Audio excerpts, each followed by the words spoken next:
In this video, we are going to study disaster management, and disaster is an event which causes loss of life as well as loss of property.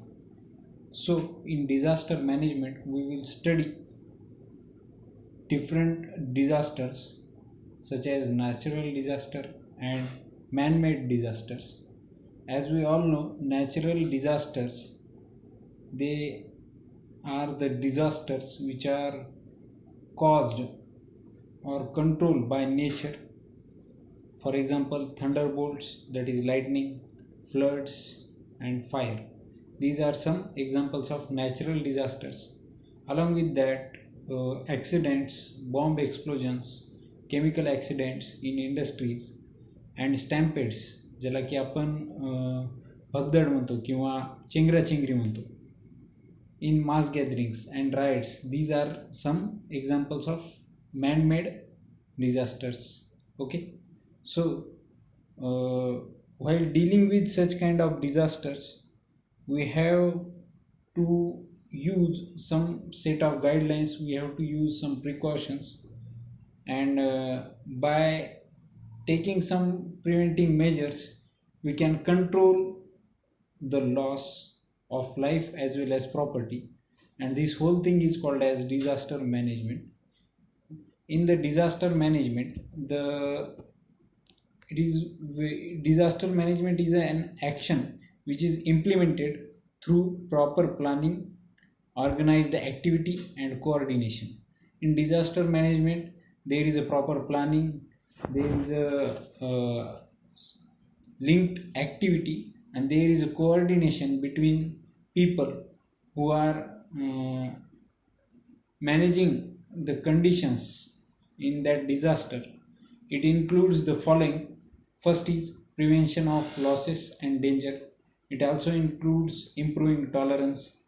It includes providing relief from disaster and minimizing the intensity and extent of harm. It also includes preparation to face the disaster, immediate action in the disaster situation, assessment of damages and intensity of disaster, arranging for rescue work and help along with the rehabilitation and rebuilding. याचा meaning असा आहे की जेव्हा कधी disaster management आपण करतो, disaster management म्हणजे काय करतो, एखादा डिझास्टर झाल्यानंतर ती सिच्युएशन कंट्रोल करण्याचा आपण जेव्हा प्रयत्न करतो, तर तेव्हा त्यात काय काय असते, त्यात सगळ्यात आधी असते prevention of losses and danger. होईल तेवढं आपण नुकसान कमी होणं या हिशोबानं थोडा प्रयत्न करत असतो. Along with that improving tolerance वाढवतो आपला. त्यासोबतच third, providing relief from disaster. जे काही आपत्ती निर्माण झालेली आहे, त्यातून जे काही लॉस झालेला आहे, त्यातून जे लोक आहेत, विक्टिम्स आहेत, त्यांना रिलीफ देण्याचा प्रयत्न करतो. त्यानंतर preparation to face the disaster. बऱ्याचदा असं होते की नॅचरल डिझास्टर जे आहेत, फॉर एक्झाम्पल एखाद्या वेळेस एखादं सुनामीसारखं डिझास्टर आहे किंवा एखादा टॉर्नेडो आहे, काही एखादा चक्रीवादळ आहे, तर अशावेळी त्याच्याबद्दल ऑलरेडी इन्फॉर्मेशन आपल्याला असते आणि अकॉर्डिंगली आपण प्रिव्हेंटिव्ह मेजर्स घेतो आणि अशा पद्धतीनं आपण प्रिपेअर करतो स्वतःला आणि सगळ्यांना त्या डिझास्टरला फेस करण्यासाठी. त्यासोबतच immediate action in the disaster situation.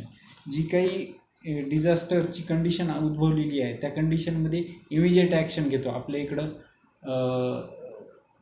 अशा काही फोर्सेस आहेत, NDRF, SDRF नावाचे.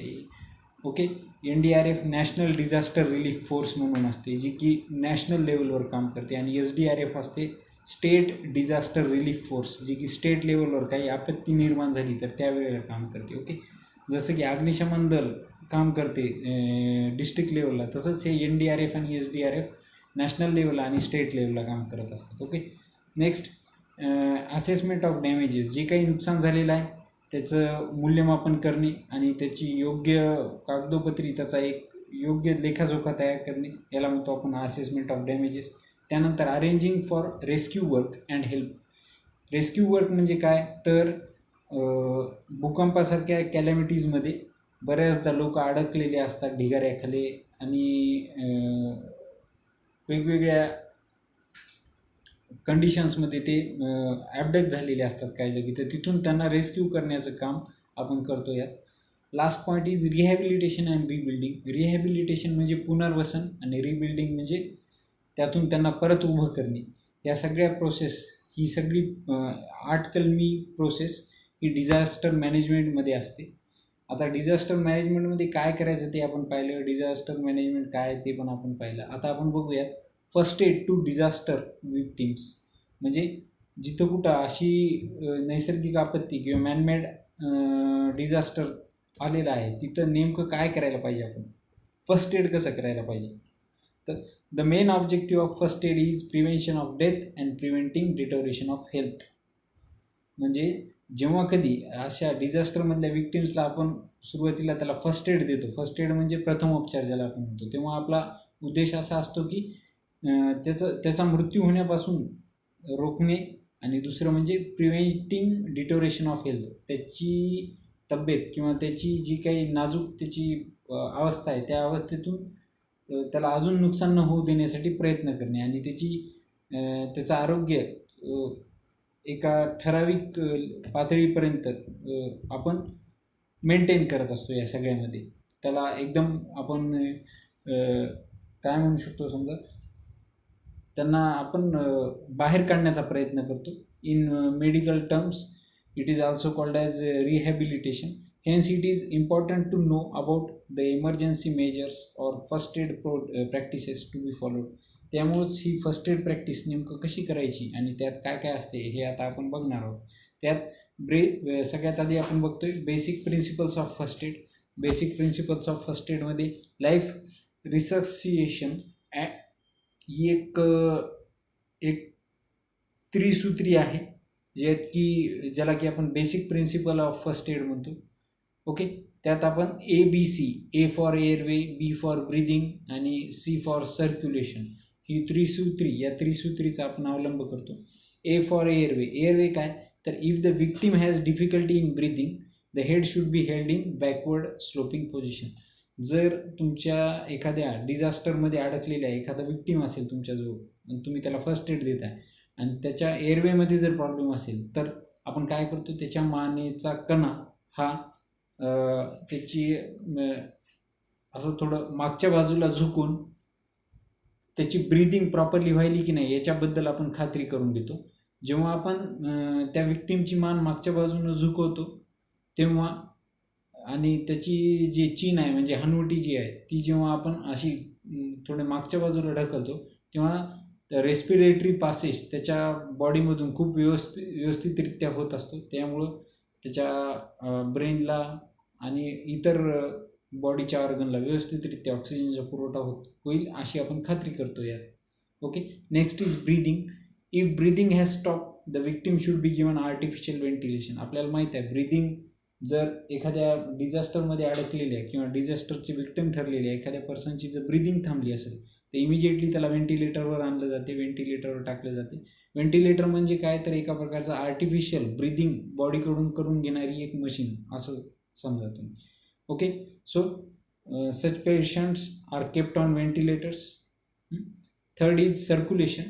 If the victim is unconscious, then after giving mouth to mouth respiration twice, the heart should be pressed down hard by pressing the chest with both the palms. बऱ्याचदा व्हेंटिलेटर्सची availability नसणे किंवा disaster management करत असताना एखाद्या पेशंटला first aid देत असताना तो पेशंट इतका अत्यवस्थ असतो की तिथल्या तिथे काहीतरी करणं गरजेचं असतं. अशा वेळी आपण काय करतो, तर mouth to mouth respiration provide करतो त्याला.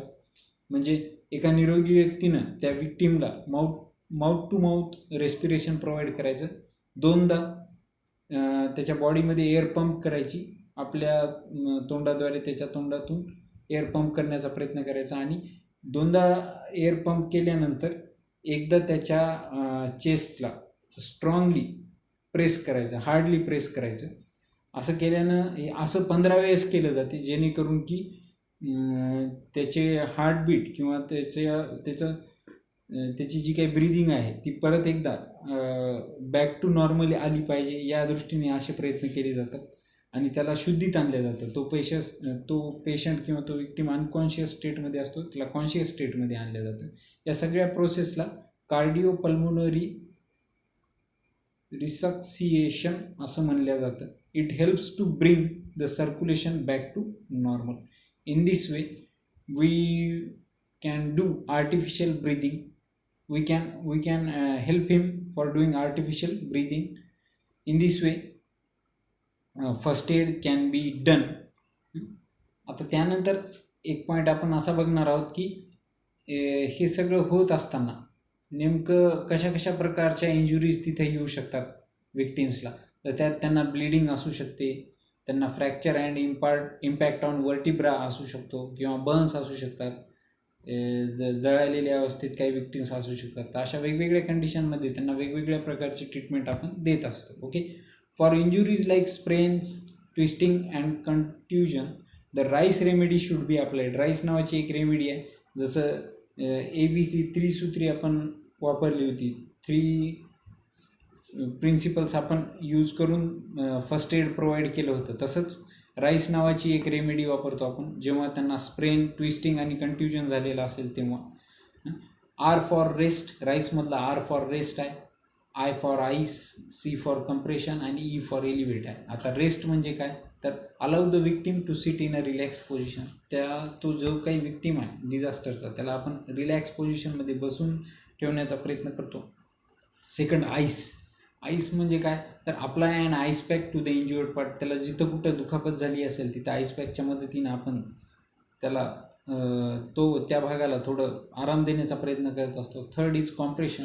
After the ice pack treatment the injured part should be massage gently. Ice pack लावल्यानंतर जो काही इंज्युअर्ड पार्ट आहे, जिथं कुठे दुखापत झालेली आहे त्याला आपण हळूहळू तिथं मसाज करण्याचा प्रयत्न करतो, ज्याला की आपण कॉम्प्रेशन म्हणतो. आणि last is elevate. The injured part should be kept in a raised or elevated position. जो काही त्याचा इंज्युअर्ड पार्ट आहे त्या विक्टीमचा, त्या पेशंटचा, तो आपण एलिव्हेटेड पोझिशनमध्ये, रेस्ड पोझिशनमध्ये ठेवण्याचा प्रयत्न करतो. याला आपण राईस रेमेडीसुद्धा म्हणतो. ओके. आणि ही राईस रेमेडी स्प्रेन, ट्विस्टिंग आणि कंट्युजनमध्ये कामाला येते. नेक्स्ट आपण आता बघणार आहोत how to transport victims or patient. तुम्ही स्क्रीनवर बघू शकता की वेगवेगळे मेथड स्क्रीनवर दाखवलेले आहेत. How to transport victims and patient. त्यांना विक्टिम्स जे काय आहेत डिझास्टरचे आणि पेशंट जे काय आहेत त्यांना त्यांचं ट्रान्सपोर्टेशन करण्यासाठी. ट्रान्सपोर्टेशन म्हणजे काय, तर जी काही घटना झालेली आहे, जो काही डिझास्टर झालेला आहे त्या स्थळाहून त्यांना एक हॉस्पिटलमध्ये किंवा एखाद्या सुरक्षित स्थळी हलवताना कोणत्या मेथड यूज केल्या जातात हे आता आपण बघतोय. First one is a cradle method. It is useful for children and underweight victims. Underweight victims आणि लहान मुलांसाठी क्रॅडल मेथड वापरली जाते. त्यानंतर ह्युमन क्रच मेथड आहे. If one of the leg is injured the victim should be supported with minimum load on the leg. Human crutch method आपल्याला माहीत आहे, बऱ्याचदा स्टेडियम्सवर स्पोर्ट्स इव्हेंटच्या दरम्यान ह्युमन क्रच मेथड यूज करताना आपण पाहतो बघा. बऱ्याचदा लेगला किंवा नीला इंजुरी झालेली असते. अशा वेळेला ह्युमन क्रच मेथड वापरून त्या विक्टीमला बाहेर आणल्या जाते, स्टेडियममधून बाहेर आणल्या जाते. Next is carrying on 4 hand chair. This is useful when support is needed for the part below the waist. Carrying on 4 hand chair. एखादा विक्टीम खूप गंभीररित्या जखमी झाला असेल तर त्याला कॅरिंग ऑन 4 हँड चेअरच्या मदतीनं त्या घटनास्थळाहून सुरक्षित स्थळी आणल्या जाऊ शकते. Next one is carrying piggyback. Carrying piggyback it is useful for carrying the patients or victims who are unconscious. काही विक्टिम्स हे अनकॉन्शियस स्टेटमध्ये असतात, ते बेशुद्ध अवस्थेत पोहोचलेले असतात, तर त्यांना आपण आपल्या पाठीवर कॅरी करतो, ज्याला की आपण कॅरिंग पिगीबॅक मेथड म्हणतो. Okay. Next is pulling or lifting method. In this method, for carrying an unconscious patient through a short distance, this method is used. Pulling or lifting method. बऱ्याचदा काही पेशंट्स किंवा काही victim त्यांच्या वजनामुळे किंवा त्यांच्या एकंदरीत त्यांच्या अवस्थेमुळे त्यांना पिगीबॅक पद्धतीने नेणं पॉसिबल नसते, तर अशा वेळी पुलिंग और लिफ्टिंग मेथडसुद्धा आपण यूज करतो. त्यांना ओढत सुरक्षित स्थळी घेऊन जातो आपण घटनास्थळावरून. Next is carrying or 2 hand chair. In this method those patient who can not use their hands but can hold their body upright, carrying on 2 hand chair method is used. दोन हातांच्या मदतीनं 2 हातांची एक घडी बांधून त्या पेशंटला आपण तिथून सुरक्षित स्थळी नेण्याचा प्रयत्न करतो या मेथडमध्ये. Last one is a stretcher. In this method, an emergency, if a conventional stretcher is not available, then temporary stretcher can be made using bamboos and blanket. Stretcher मेथडमध्ये खूप अत्यवस्थ असलेल्या विक्टीमला किंवा पेशंटला, ज्याला तुम्ही उचलू नाही शकत, ज्याला तुम्ही दुसऱ्या कोणत्याही मेथडनं 4 हँड 2 हँड मेथडनं नाही नेऊ शकत, क्रच मेथडनं नाही नेऊ शकत, अशा पेशंटला डायरेक्टली स्ट्रेचरवर घेतल्या जाते. बऱ्याचदा असे स्टँडर्ड स्ट्रेचर तिथे अवेलेबल नसले तर बांबू आणि क्लॉथच्या किंवा ब्लँकेटच्या किंवा काही कपड्यांच्या मदतीनं तसे स्ट्रेचर बनवून विक्टिम्सला पेशंट्सला तिथून आपण हलवण्याचा प्रयत्न करतो. In this way we transport victims or patient from the place where disaster has happen. जिथं कुठं आहे अशी डिझास्टर झालेली आहे त्या प्लेसवरून आपण लोकांना त्यांच्या विक्टिम्सला हलवण्याचा प्रयत्न करतो. Last one is other emergency measures. Boats are used by civil administration to rescue people trapped in flooded area. बऱ्याचदा आपण पाहतो पूरसदृश्य परिस्थिती निर्माण झाल्यानंतर NDRF किंवा SDRF जे आपण आत्ता डिस्कस केलं, national disaster relief force and state disaster relief force, अशा वेगवेगळ्या फोर्सेस बोटच्या मदतीनं लोकांना त्या पूरसदृश्य भागातून बाहेर काढतात. ओके. बऱ्याचदा फायर एक्सटिंग्विशरसुद्धा यूज केल्या जाते. जिथं कुठं आग लागलेली असेल तिथं अग्निशमन दलाला बोलवल्या जाते. असे वेगवेगळ्या इमर्जन्सी मेजर्सच्या मदतीनं आपण तिथं निर्माण झालेल्या कॅलॅमिटीवर, डिझास्टरवर बऱ्यापैकी कंट्रोल किंवा डिझास्टर मॅनेजमेंट करू शकतो. Various appliances are use to put out fire. As we all know, fire brigade use different appliances to put out the fire. आग थांबवण्यासाठी ते वेगवेगळ्या मेथड्स, वेगवेगळे गॅजेट्स वापरत असतात. Okay. So in this way, some emergency measures are taken in flood-like condition and in fires. जिथं कुठं आग लागलेली आहे अशा जागीसुद्धा आपण वेगवेगळे मेजर्स कॅरी आउट करून बऱ्याचदा डिझास्टर मॅनेजमेंट सहजरित्या पार पाडू शकतो किंवा यशस्वीरित्या कंप्लीट करू शकतो. इथं आपला हा चॅप्टर संपतो, डिझास्टर मॅनेजमेंट. पुढच्या सेशनमध्ये आपण बघणार आहोत इन्फॉर्मेशन कम्युनिकेशन टेक्नॉलॉजी.